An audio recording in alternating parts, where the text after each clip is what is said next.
Hi,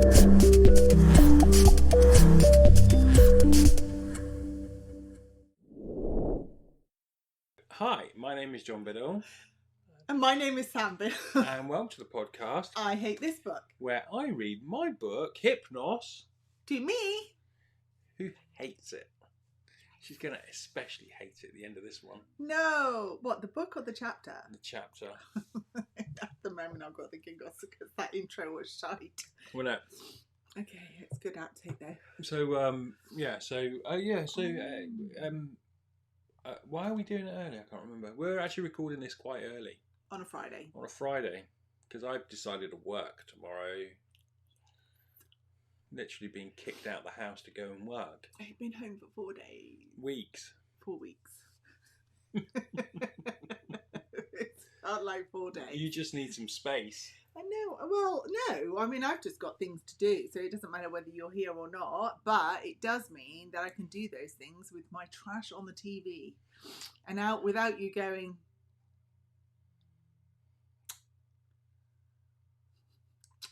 I just realised it was a podcast. Oh, I see. Yeah, but it's being filmed as well. Yeah, but the people that are listening and walking their dogs can't hear me go or watch me. Eyes roll, tut. Rolling eyes and tut. Well, you can tell I'm tutting, tut tut. We've got our iced coffees. Yeah, it's springtime. Anyway, so where are we anyway?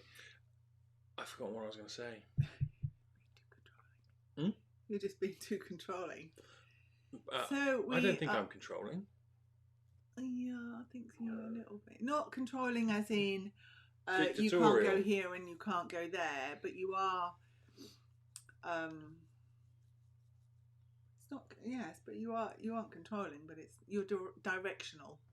Directional. Is that a passive-aggressive term for a narcissist? I don't think you're a narcissist. I don't think I'm a narcissist. Well, even I'm if too perfect to be a narcissist.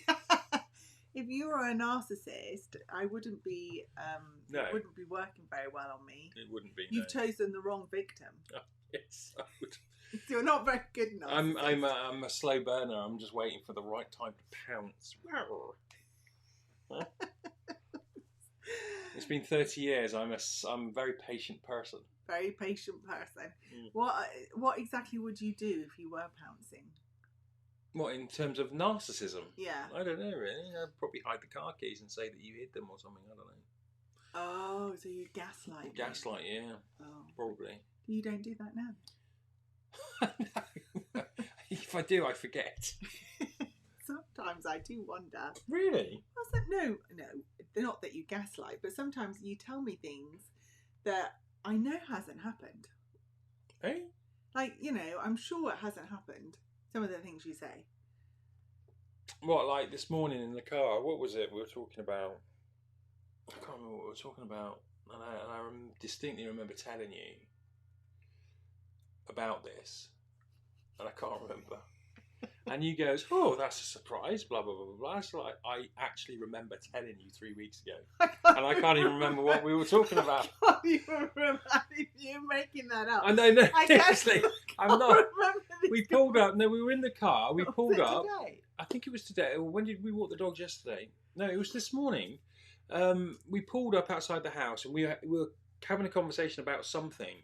Something had happened, and I said, I did tell you about this about 3 weeks ago, and I remember distinctly the conversation we had, and then we got the dogs out of the car, and that was the end of the conversation. But I actually can't, for the life of me, remember what that was. Do you got Alzheimer's? I hope not. Can't remember. I hope not too. I'd rather have it than you. Really? Why? Yeah, purely selfish reasons. Yeah, I don't think you're not built for caring in that way. That's like the meanest. No, it's not the no. See, this is the problem because it takes a particular kind of personality type to be comfortable with taking care of somebody in that way, and it's not just about making sure they have 3 square meals a day. It's holding their penis to go for a pee, or wiping their bottom because they've soiled themselves in checkout number 1 at Waitrose. That takes a particular kind of person, and a D-type personality, which is what you are, is not the kind of person to be doing that. And that's not being mean. That's pragmatic. I'd hold your penis. I've held it before. But I don't know if I'd wipe your bottom. Well, this is my point. But And the mood swings. And the mood swings that people with dementia have. How are you going to cope with that? How are you going to cope with it? It doesn't matter, because it's never about the person. Dementia, it's the wake that they leave. That's the problem with dementia. No, but if I had dementia, well, I'd take care of you, no problem. So in that whole sentence, like talking about gaslighting, that whole sentence you've said, I'm not the person that would take care of you. Yeah, I don't think you are equipped to do that mentally, psychologically. But you are equipped to do it. For sure. Yeah. So I'm not good enough to do it, but you are. Saying good enough is probably the wrong word. I don't think you have the skills or the tolerance for it. And those are the things that you need. I agree. Yeah. I'm not decrying your statement, but and it's not gaslighting you. But it's still saying that I'm not good enough to do the job. I love you. I get it. So I would do it, or pay somebody to do it. Well, this is it. A D-type personality would pay someone to do it. Yeah. Where an S or a C or an I-type wouldn't. Well, an I-type will just get someone involved because it's fun. Huh?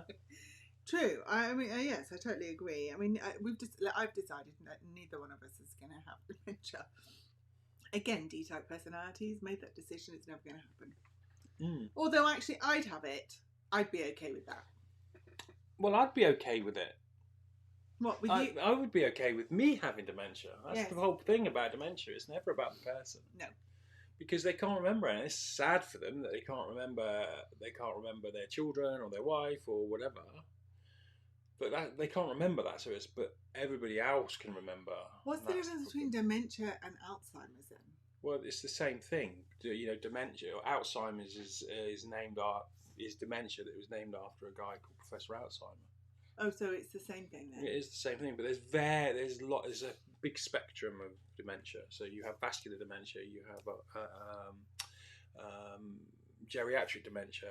There's lots of different dementias, but they all come under one umbrella of dementia. But Alzheimer's is a form of dementia, okay, which is generally geriatric, old. Well, I'm not there yet. I'm still the youngest out of the two of us. Yeah. But, it affects everyone, young people too. Although I will be your age next week. What age is that? I'll be 29. You've been around the world, you've been around the sun 50 times. Not quite.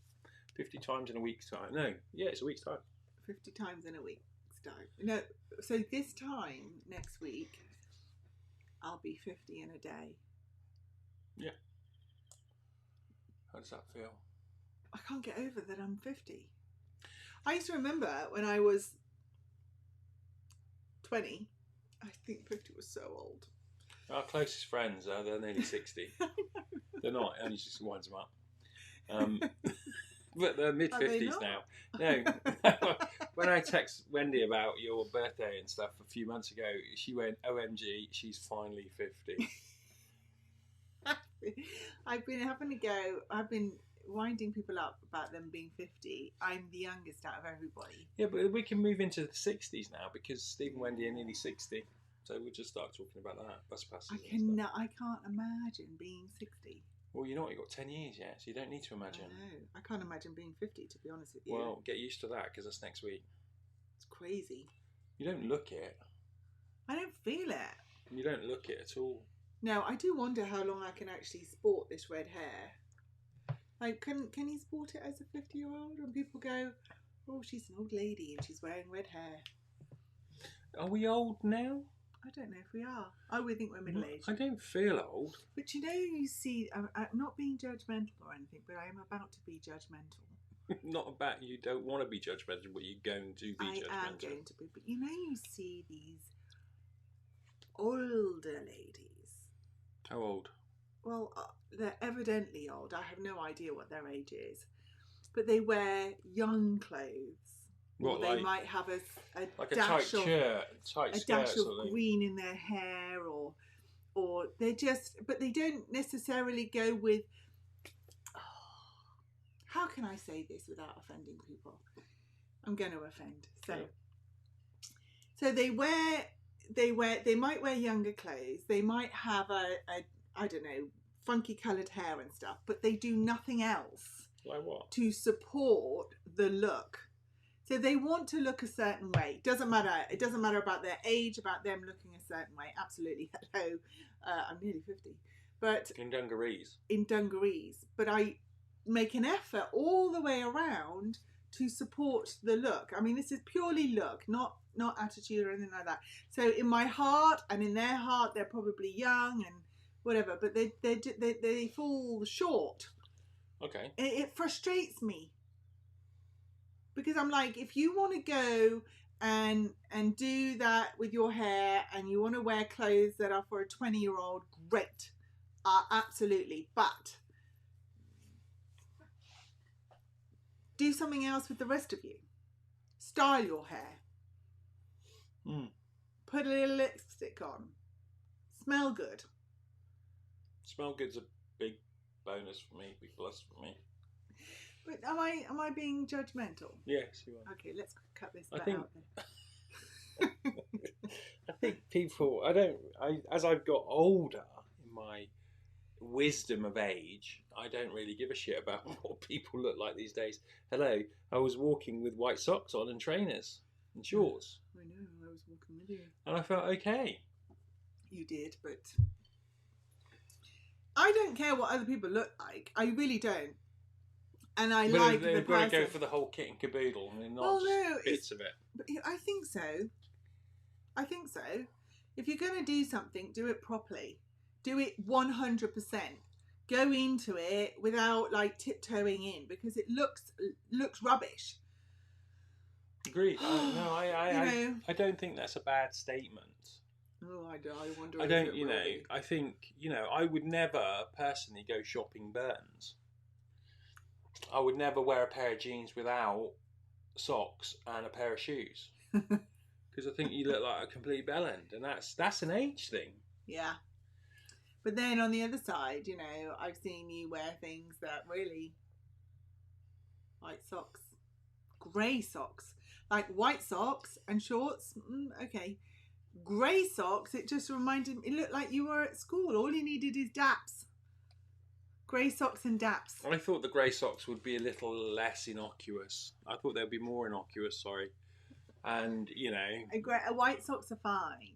But if it was sports socks... we don't have those because they're all rotting in the washing machine at the moment.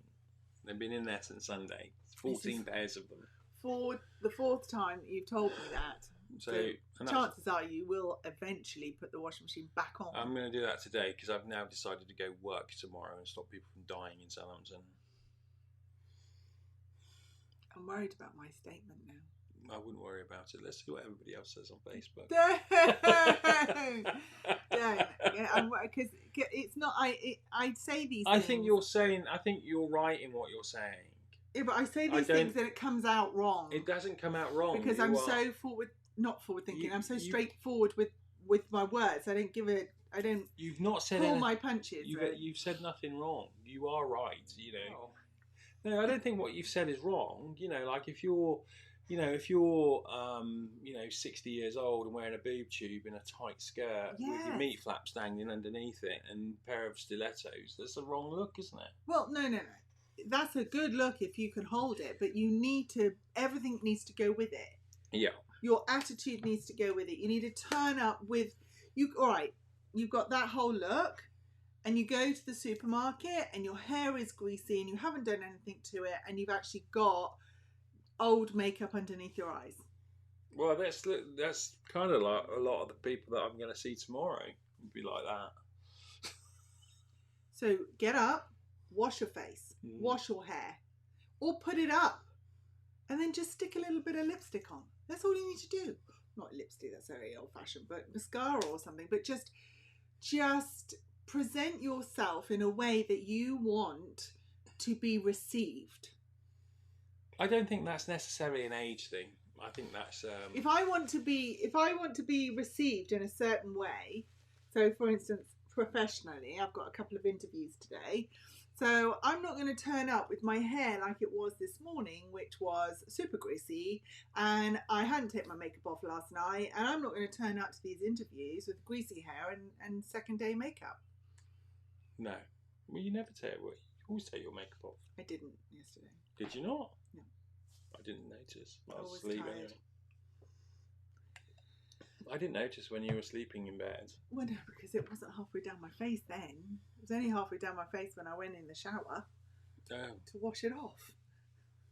So, but no, what I'm saying to you, you understand what I'm saying to you? I do, yes. Good. Okay, I'm justifying my words. I don't think you need to justify anything. You have a right to your opinion, and it's a valid opinion because a lot of people would agree with that opinion. But what I'm saying is I don't think it's an age thing. I think people can equally look out of place at 20 as they can if they were 60. Agreed. It's the same thing, yeah. Because it's about the whole package, isn't it? No, and you're absolutely right. If somebody's going to have pink hair or green hair or blue hair, I love that. I absolutely love it. But wear the right clothes with it. Have the right everything. attitude with it. Yeah, and don't shy away from it. Embrace it, but look good as well. So, if I ever went on a date with a woman again and she ordered a pint of beer, that's done. I'm done. See you later. Really? Yeah. So if I went on a date with a man again and he ordered an apple martini, I wouldn't be worried about that. No, I suppose you wouldn't. But if if a woman that I can't believe I said that, but if a woman I went out on a date with and she wanted a pint of bitter, then that's that. We're done. What is that? Why? Laters. I don't like it. I don't like it. If a guy turned up to a date with white socks on, I would have to rethink it. If I turned up wearing what I was wearing for a date to walk the dogs and lunch at the Half Moon, you would be like, don't bother getting out your car. Sorry, my dog's hurt his paw. I've just come to say I can't come with you today. Yeah, no, I wouldn't. If you,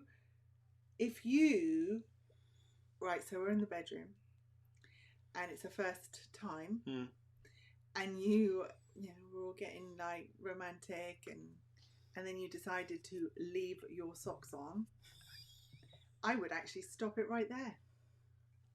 I go, excuse me, you've forgotten something. Can you be like, hold on, I haven't got a condom. Have you got a condom? I said, no, you forgot to take your socks off.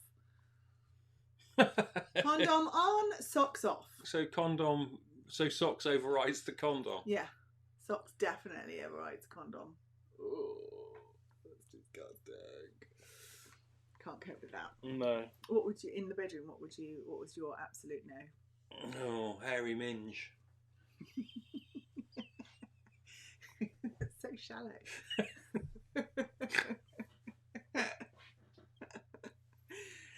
Oh gosh, what would we know?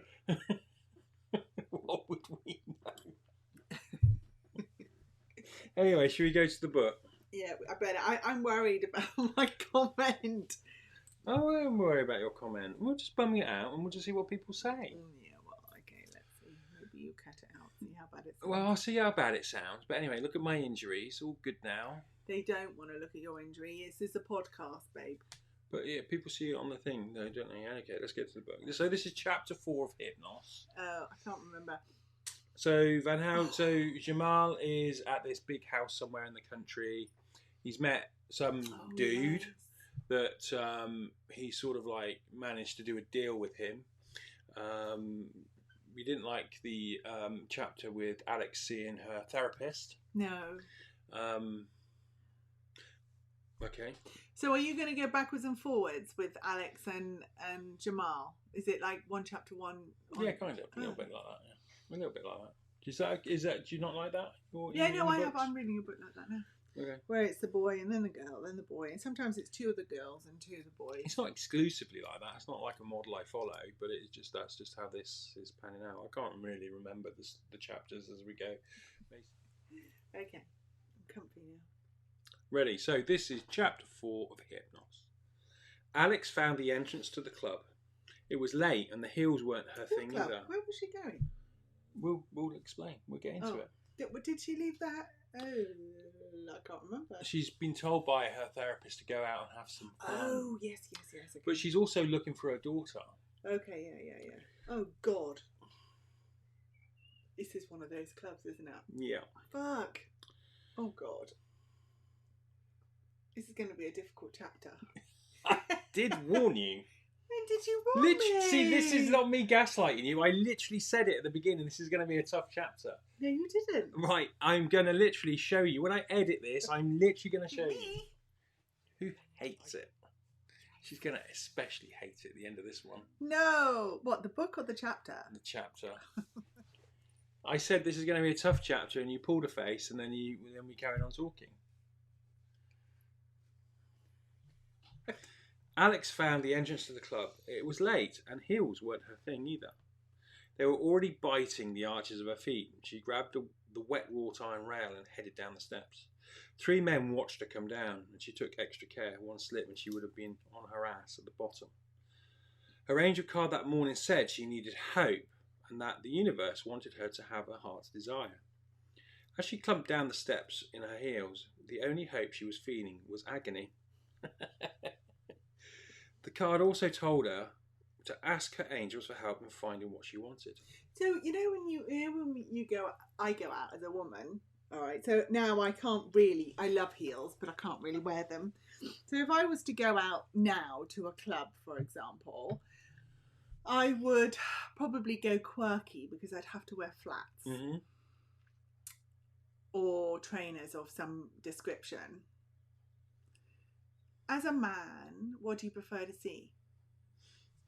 Heels. Why? Well, I think they look great on a woman in a dress.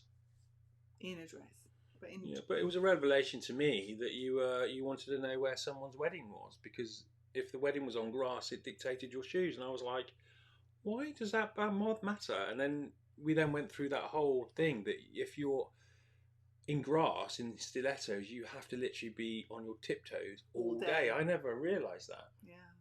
Because otherwise you just sink. Literally just like that. You're walking around like that. I didn't know that.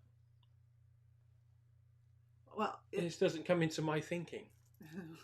But so if you're going to a wedding and you're don't wear heels. If you need to wear some height, wear wedges. That's why wedges were invented. See, that's just, yeah.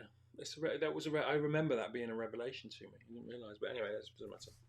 Price we pay to be sex objects, you know. But she wasn't sure that being at a sex club was the best choice right now. Evening, said one of the guys. Oh my God, it's just going to be cringe. All 3 in black, the doormen. She suddenly felt even more nervous and queasy. This was the 10th club that Alex had been to. But the last 9 had been under the guise of a police officer, brandishing a warrant card and scoping the place out surreptitiously in the hope of finding her daughter. Because we know now Devon she's missing. She's been missing for some time. Why is she at the sex club then? Because her only tangible link outside of Del Brock was the sex clubs and the zookeeper. Sorry, about that, yeah. So she's trying to find someone who will know that. Right. This was all done given the nature of our last protagonist, Del Brock. Oh, no, wait. You called him a protagonist? Yeah, that's actually a mistake. That shouldn't be a protagonist. No, because you're a writer. She's not. She's, So yeah. her last... What would it be called? Antagonist. It's called an antagonist. The polar Yeah, opposite. but you wouldn't call... A police officer wouldn't say, I'm just after an antagonist. It would be a perp.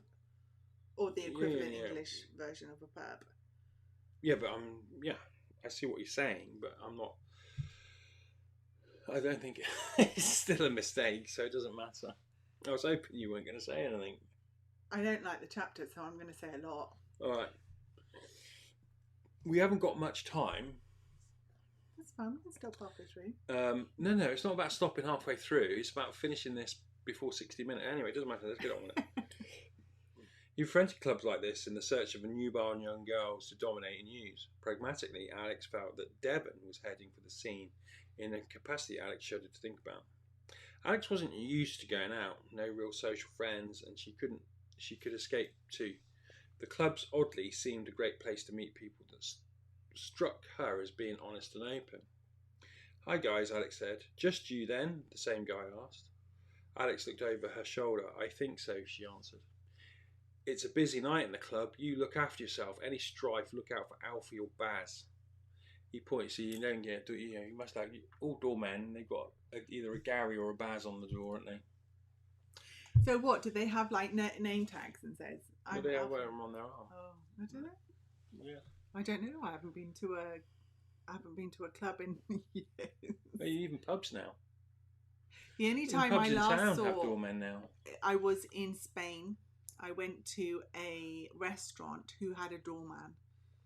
He was very, very attractive. Was I there? No.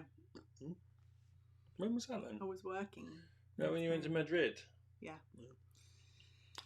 Yeah. He didn't look at me though.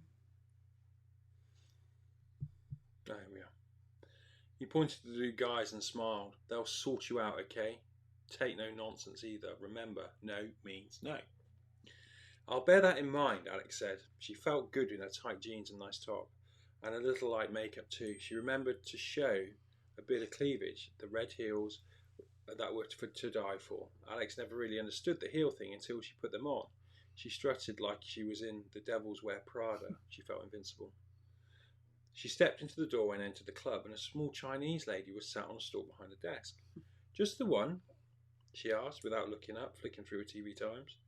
Yes, thank you, Alex said. TV Time. Yes, I know. Do they still do the TV Times? I don't know. They must do. Do they still have newsagents? Yeah, they do. Why would you have a newsagent? Well, I it's all don't on your phone. I don't know. There's a lot of old people about. That's ageist. You It's not cannot ageist. say that. You cannot say that. Lots of people. All right. So when our generation is old, yeah, We're old. we'll have no newsagents because our generation doesn't need, or maybe not ours, but I don't think they'll survive. Certainly for our children's, when they're 60 or 70, there will be no. They won't go to a newsagent for a newspaper. It's all on your phone. Well, exactly. But where would you get your blackjacks and 20 Benson and Hedges? That's a snapshot of your teenage years.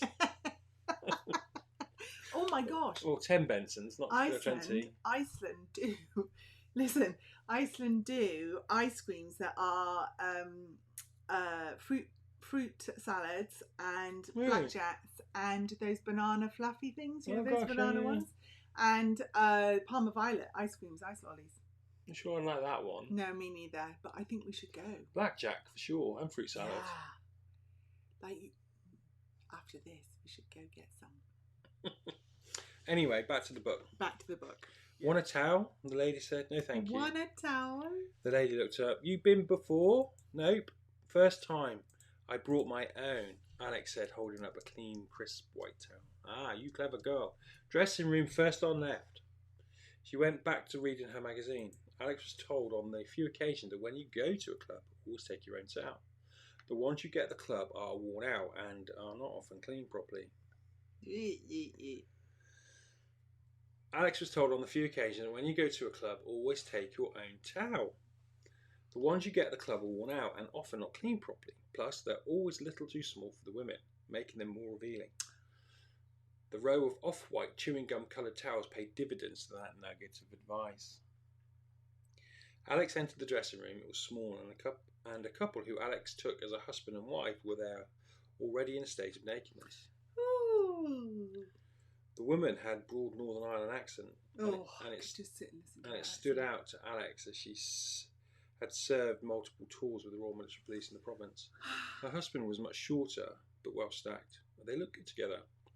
Evening, he said, looking up. Hi, Alex replied. Her mouth was dry. She wasn't sure if she should wait or just start getting undressed. He was stood naked, scrolling through his phone. Switch it off, Ray, for fuck's sake. I'll bury you with that phone. Her accent say it in a northern accent. I can't. Oh, please. I literally can't do it. I can't do it. I've tried. Tried practicing. Can't do it.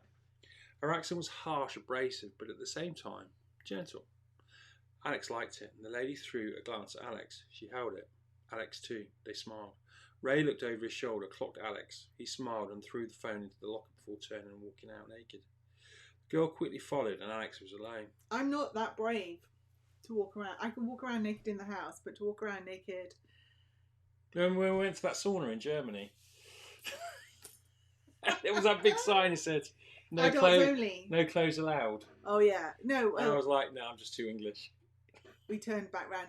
We went to a bathhouse, which was just, you know, like beautiful. If you ever get to go to a bathhouse in Germany, go, go, go. But then there's another half, and we got the all passes, you know, access. We didn't realise.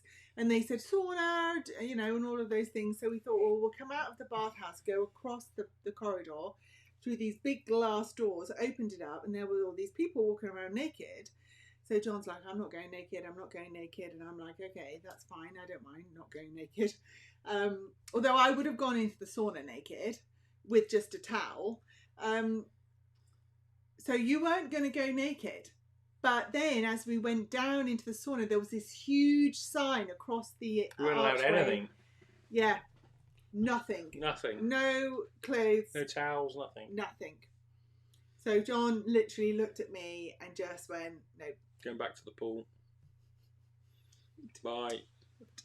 I mean, that was the most English thing we've ever done. That is very English. And we're quite European. I am, anyway, in my thinking. But yeah. I mean, I would have happily gone in there with a towel in the sauna and just lay there naked. That's fine. And I've gone to beaches, nudist beaches, when I was younger. But they're walking around naked. I mean, gravity, everything.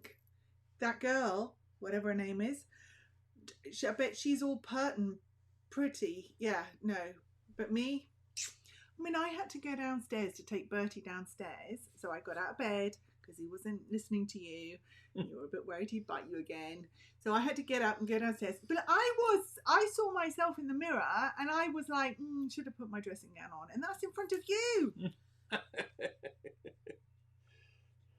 And then I had to ungracefully walk back upstairs. I wasn't watching. But you know exactly what I'm talking about. So you obviously knew how I felt. Well, I bent down and switched the light. I thought I'd switched the light off with my head, and I hadn't. And no, I switched the light off before I came back upstairs. I wasn't going to let you watch me try and get up the stairs with no clothes on. But what I'm saying is I think that's incredibly brave. So I can see Alex's reservation. Let's just wait till this whole waiting room thing is empty. Yes. Anyway. The girl quickly followed, and Alex was alone. She stripped, and then when she got to her underwear, she hesitated. What the hell am I doing here? She thought. She took a bra off and then peeled off the panties, and she caught a glance of herself full at the mirror. She was in good shape. She had originally feared that the two children, Devon, who was younger, and her son, also at university, would have taken their toll on her body, but she kept herself fit. Her breasts were not too big, but they still had their shape, and her waist tucked in, giving her the classic hourglass figure. She hated it, but Simon loved it. Simon, she thought. She paused at the open door naked, feet cold on the wooden floor, and considered getting dressed and going home, but something was keeping her there. She grabbed a towel, wrapped it around herself, covering her, and then some, and closed the locker and walked out. The dressing room opened to a large space. Opulent sofas, armchairs separated by tall indoor ferns made natural barriers sectioning off the room into quieter spaces. Above the bar, no means no exceptions. Alex got to the bar, took a seat, and the barman came over. Well, sort of. He was a 20-something wearing only an apron saying "Da Boss" on the front. "What do you drink?" "Just a Coke," Alex said. "Lead or unleaded?" he asked. "Sorry." Oh my God. Remember, you used to always say that. Do they have that now? I don't think they do now. No, I think it's just always unleaded. No, you can still get leaded Coke. Why would you buy leaded Coke? I know, right? Sorry, Alex said, looking confused. He let out a laugh. "Oh, I'm sorry, diet or full fat?" "Oh, I see what you did there. Very funny. I need some sugar. Give me the leaded." "Coming right up." "New face, first time," he said while he brought the can up. Yes, it is. Is there a glass coming?" "Oh, yeah, sorry. Most of the clientele here don't bother. You just go for the can. I like a woman with class. Are you here to play?" he asked. Not really. I'm here to check things out. I'm not sure if it's my thing, really, Alex said, pouring her own drink, while he leaned against the bar watching. Shame, you're hot, he said. Is that dude for real? He's barely out of school, she thought. Thanks. Who's she talking to? Well, she said to herself, is this dude for real? Oh, thanks, and then she said thanks. Yeah. Alex turned on the stool. Am I annoying you? No. Okay. The couch in the corner was occupied by 3 men and 1 woman. She was draped over them, her head bobbing. One of the men clearly enjoying the action, while the other 2 just sat and chatted. On the other sofa was a couple. Her straddled hips gyrating, the guy's head resting back. She turned back. What's the deal here? Can you give me a guided tour? It seems a big place, but there doesn't seem to be anyone here. You're joking, right? The place is heaving. There must be at least 100 people here. Squirrel away in the private rooms, glory hole rooms, the BDSM suite. We also have a swarm on tonight. The swarm. What? Oh, sorry.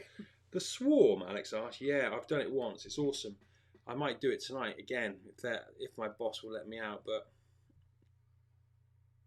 but I can show you around. Only take 5 minutes to get your bearings. Cool. Alex jumped off the stool and filed in behind. I'm Tom, by the way. Alex. I'm Alex. You seem very young to be here. I'm a uni here. I grew up around the scene. My parents are still into swinging, so it doesn't bother me. I'm looking for my own pet. How does he know that his parents are doing it? Well, because I've spoken to somebody who grew up within that lifestyle. And how does he? Well, he didn't know until he was in his late teens and he became sexually active himself. But both of his parents were heavily into that scene, and it was just a natural course that he ended up doing it as well. Okay. It's people are, isn't it? No, I don't mind. I mean, I'm probably in a different life. It's not. I really don't mind that at all. I just. Yeah, it seems odd. Being public, I think, is more my. What? It would be it's the whole public thing. Oh, I see. It's the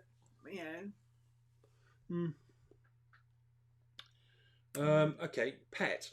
Alex asked. Yeah, I'm a dom, so yeah, always on the lookout for a sex pet. What constitutes as a sex pet then? Alex said. Well, a young nubile girl, and that's very submissive and wants to be used sexually, that is. Alex was feeling a little shocked. She had read up about the sex scene, but the scene was becoming like what the zookeeper had talked about when she met him in person.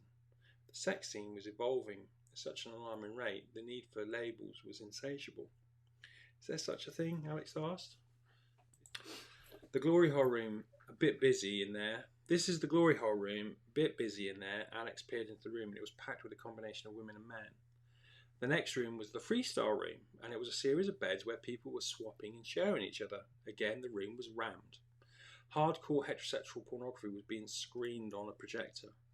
Tom carried on. Yeah, I mean, I've had 2 girls serve me. What, at the same time? Alex asked. Well, kind of. They sort of overlapped. I'd sit for hours watching them play with each other. Kind of hot, right? If you say so, Tom, Alex said, furrowing her brow. This is the wet room, not the piss room. There are a couple of hot tubs and a sauna, and the steam room is more than a little hot, if you see what I mean. Alex peered in. There were 4 people chatting obliviously to what was happening opposite them. 2 women 69ing on a bench, dripping in sweat and their bodies glistening in the light. There's no social distancing in this club. Huh? What? Just for the record, this is just as hard for me, right? Well, I'm just a couple of things. I think what I find difficult is he's derogatory. In what way? Yeah, has he been derogatory? I don't know. Feels like he's being derogatory to women. Really? Yeah, but also I'm trying to imagine if I would enjoy this. I think that's what I'm trying to do. This is just one chapter. Of what? But so this is the only chapter that's like this in the book. Okay, let's crack on then. No, I mean if I would enjoy the whole sex thing, not the chapter. I'm not enjoying the chapter just for the record. I know. I was awake last night and worrying about this. No. Well, yeah, because it's explicit. What more? Yeah, it gets worse. Okay, I'll be quiet. I don't need you to be quiet, but I'm just saying it's going to be a trauma for both of us. We might have to lie down after this. Can you go and get me a fruit pastel ice cream? I do need to nip out. Okay, that's fine then. Look, it's even gone rainy. Shut the fucking door, a woman on the bottom shouted. It's bloody drafty. Tom pulled Alex away, almost losing her towel. Oops, Tom said, helping her secure the towel, his hand lingering for longer than it should. The next room is normally called the pit, but today it's called the swarm. Tom opened the door and Alex was hit with the smell. It was pungent, hot, moist. She had to breathe slowly through her mouth as to not cough. Her lungs had to acclimatise to the sudden change in atmosphere. Hey, beautiful, said a tall, muscular Afro-Caribbean man with long dreadlocks, also naked.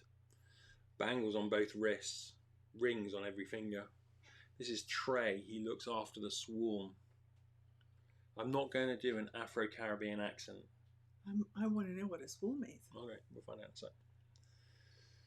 I've never heard of that. That I do, Tom. His smile was wide and welcoming. What would you like to enter the swarm with me, darling? He said. Alex felt Tom's hand push the small of her back. She didn't fight it. She felt weirdly at peace in the room. Alex nodded. This is Alex, Trey, first timer. Oh, Trey laughed. You're going to love the swarm, darling. Just go with it and open yourself to the spirits. They will entice you to sexual oblivion. He gently curled his arm around her and Alex felt safe as she walked with him. Her heart was racing, pumping in her chest and neck. She could feel herself perspire. The air was heavy and the smell was amazing. The room was dark, apart from the low red lights casting shadows. The music was low, a deep drum beat. What's the music? What's that, me darling? Alex checked herself. She had to raise her voice. The music, what is it? Ah, it's the native alpha drums that get your conscious mind into the theta waves. How do you know? That's what we meditate to. Yes, well, I've used that as that music. I've used that. But how did you? I didn't think that you knew about that until like recently. Well, Did we forget to talk about that too? Well, I researched it. Yeah, but that's what we were meditating to this morning. I know. Oh, okay. Runs at 432 megahertz and opens the inner chakras and gets you sexually charged. Access your inhibitions, darling. Means you can access your sexuality as a whole. Trey guided Alex over to the brass bowl. Smoke was billowing off it. Place your head over the bowl and breathe deeply. Alex complied. Narcissus. You recognised the smell. Narcissus. And the other was neroli oil, but she wasn't sure of the other note. The fourth was unmistakable scent of cannabis. The smoke billowed into Alex's face and she breathed in and again, and then again, and she felt her sensations shift. Her thoughts went from the structure and order to the being carefree. She bent over again and the smell intoxicating. The rhythm of the drums caused her legs to sway. The chanting of the Buddhist monks in the background of the music vibrated through her body. She leaned in again and breathed. She felt her towel slide off her body. The euphoria was spreading through her like a warm glow. She leaned in again, more smoke. She kind of heard Trey speak, but then she ignored it. Her face still in the smoke, she felt his strong hands around her waist. Come with me, he said gently, pulling her away. Alex's head lolled. She felt his body against hers. She had the urge to touch him. He didn't complain, he just gently pulled her hands down by her side. Alex looked down where she stood, and the mass of bodies below her squirming together. It was ethereal, exquisite. Alex's conscious mind would never have allowed this, but she surrendered. See, okay, I know. So I've done cannabis. Have you? I'm joking. And I don't like it because I can't. Being out of control like that, I can't. Yeah, but with Narcissus and Neroli, where those two adjuncts mixed with the cannabis actually opens different aspects to your psychology. Really? Yeah.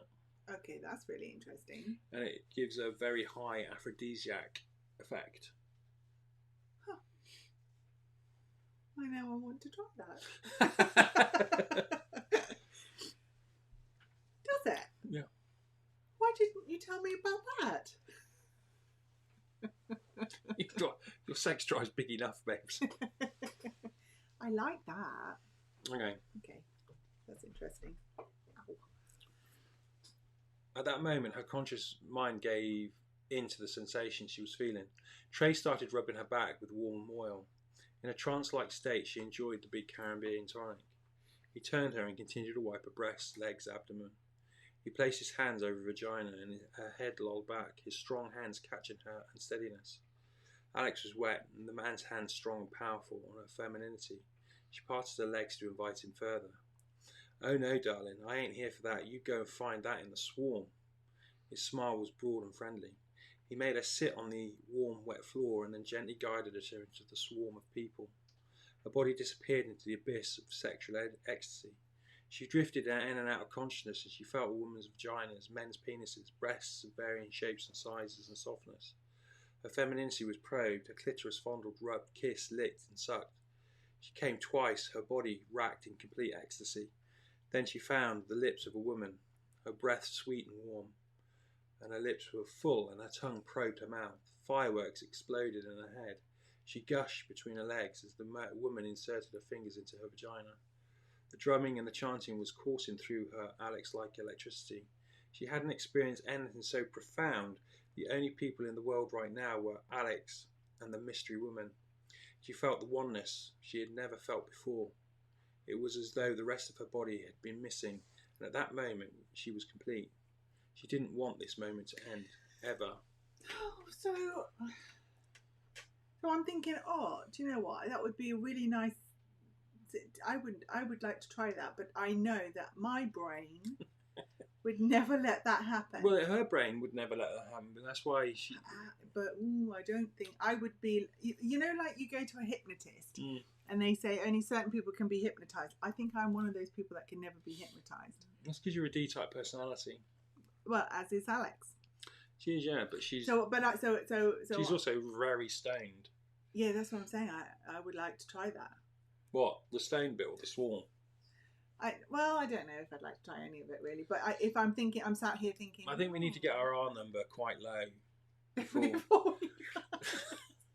before we can start thinking about things like that. Yeah. Going to a sex club and going to a swarm. I've never heard. We're going to come out with COVID and herpes. Oh yes, I wonder they wouldn't think about putting condoms on, would they? No. Okay, and they may well be in there with socks on too. I don't think so. Not in the swarm, no. Don't think so. I've never heard of it before. I've seen it on. There was a program. There was that. Yeah, that's where I got it from. It was that. She was a presenter, wasn't she? Yeah, she went Stacey to Dooley. No, it wasn't her. It was another lady, and she went to like it was a cult, wasn't it? It was almost like a cult. There was lots. She did lots of different sex. Every episode was a different. And she went in there, didn't she? She went and did it, and she said it was the most amazing thing she's ever done. Because she would never have done it otherwise, but it was just. She got paid to do it. Yeah, but she said it was the most amazing thing she's ever done. Yeah. So then suddenly it was over. Alex thought that the whole time was about 10 minutes. In fact, it was 2 full hours had gone by as the people started filing out the pit. The narcotics and the essential oils wearing off, Alex suddenly felt awkward. She brought her knees up, and as soon as they became free from the tangled mess of limbs and bodies, she sat waiting. The woman in the dressing room came over and sat next to her. Alex instantly recognised the smell. It was the woman that Alex had kissed for so long. "I thought it was you," she said, the strong accented woman.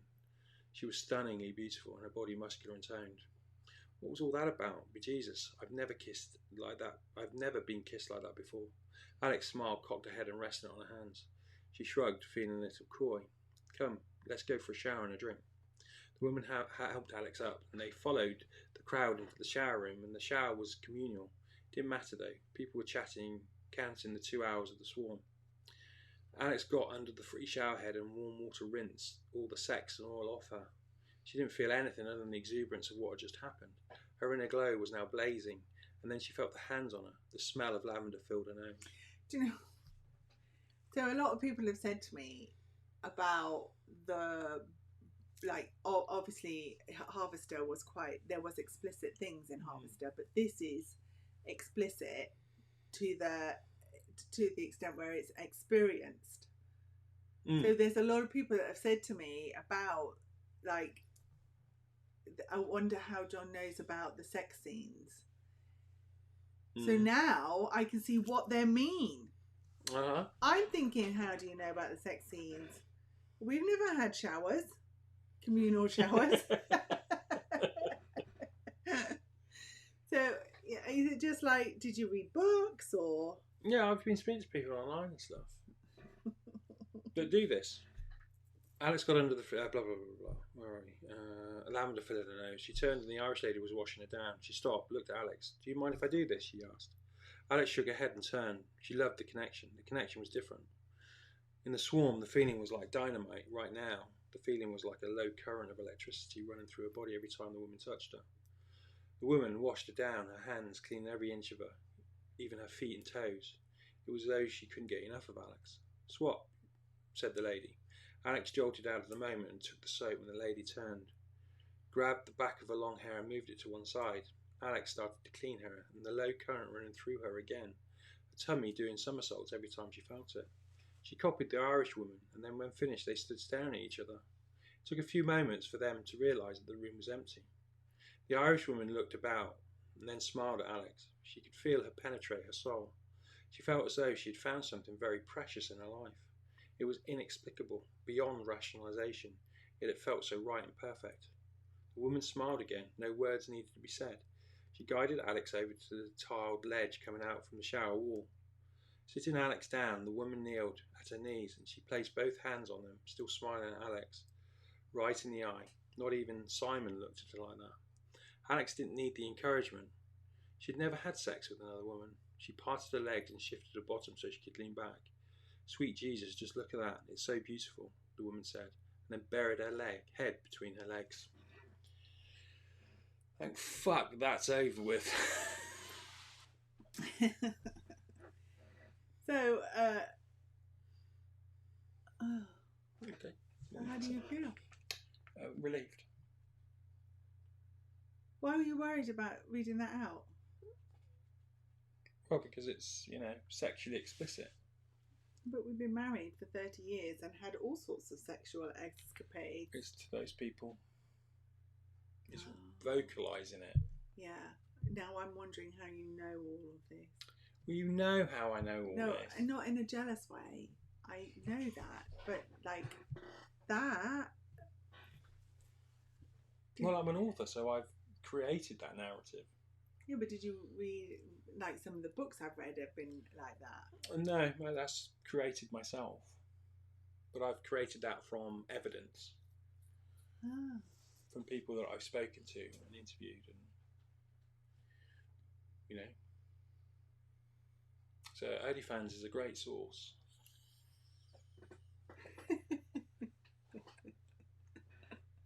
I as much as I'm interested, I can't be bothered. No, it's a lot of effort, isn't it? Yeah, it is a lot of effort. Like, that whole swarm thing, I think I'd rather just do the drugs. Like I don't speak to her a lot, but whenever I need to speak about this kind of world, I speak to her. There's a lady in Florida called Patty, who's Polish, second generation Polish immigrant, but she's huge on OnlyFans, and she's become huge because I've been speaking to her for about 4 years now, and she's she lives this life all the time. She lives this life. Her and her husband live this life. But the downside is she's got herpes. She's had pretty much every STD known to man. So how do you get that conversation with her? Because I'm not a talker. Well, I don't talk. I don't. How would you get that information from her? Like, I'm just interested, just in case I wanted to get information from somebody. Well, what I do is I email her a set of questions when I'm writing something and I've got something within my plot lines. I'll email her and she will reply back. And you know, talking about this lifestyle and stuff, it has its ups and it has its downs. She's been beaten up. She's been, you know, people have stalked her. You know, she's had to get security. Why has she been beaten up? Because where's her husband? Oh, he's been beaten up too. Shit. But they're both sort of like Instagram influence and on OnlyFans, and you know, he has his own following of female people as well as she has, because he's sort of. I know. That's it. I'm jealous. That's where I become jealous. Well, that's they found each other at a club. Yeah, I know. And they're married. She's pregnant with their first child in a few months. Yes, but no, I wouldn't. No, I'm totally selfish. I'm not sharing you. I think most people are. I think 99% of the world are that way inclined. This is a very niche market. Yeah, there's nothing wrong with that at all. I mean, I all great, especially since they're having a good time. But yeah, I mean, there is, like you said, there's an ups and downs to everything. But back to the original statement is, I cannot be. I'm sorry, I really can't be bothered. Yeah, it's an effort. You know, I mean, the fact that I would have to tone up, maintain. And then, you know, most of this is all nighttime, so, you know. Then to get up in the morning, go to work. No. Yeah, thank you. No, thanks. I've got a hot tub, though. Or as what was it, the Daily Mail called it, a nasty sex pond. Yeah, who else calls it that in our group of friends? I do. So no one comes in it. That's true, you do.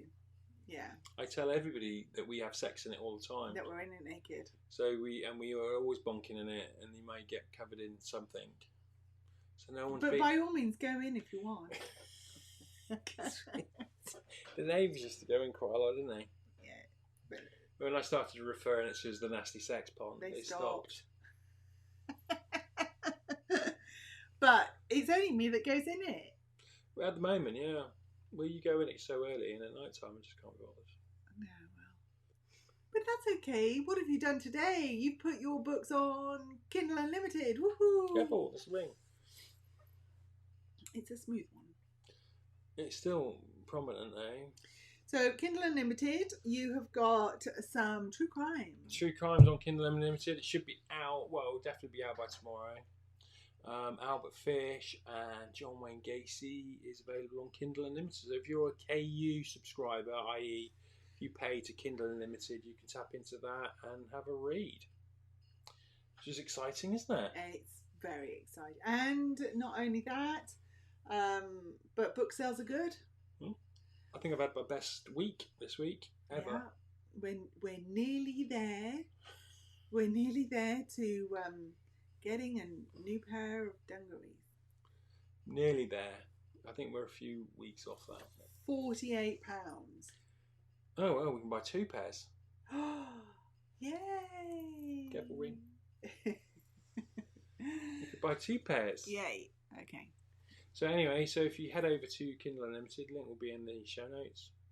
You can have a read of a free book, True Crime, about Albert Fish and John Wayne Gacy. Wonderful. Good. And thank God that chapter's out of the way. That was the one. In fact, you know, reading about the Harvester, when we said, "Oh, we'll read Hypnos as well," I was worried. But then about this chapter, about chapter 4, yeah, because of the nature of it. So it's not going to be like that anymore. No. Were you not tempted to titillate yourself with writing more? Like, does it titillate? No. Did it titillate you writing it? No, I enjoyed writing it, but I wouldn't say it stimulated me sexually. No. But I like the connection between the two of them, and that's going to develop. But did you not want to write any more sex scenes? I have. There's we meet a guy called Dragoslav down in the book who's that scene was actually not bad. It's when in the Harvester there was one scene that was particularly derogatory and abusive that I can't cope with. And that's fine. Is that in the book? Yes, but within the context of the book.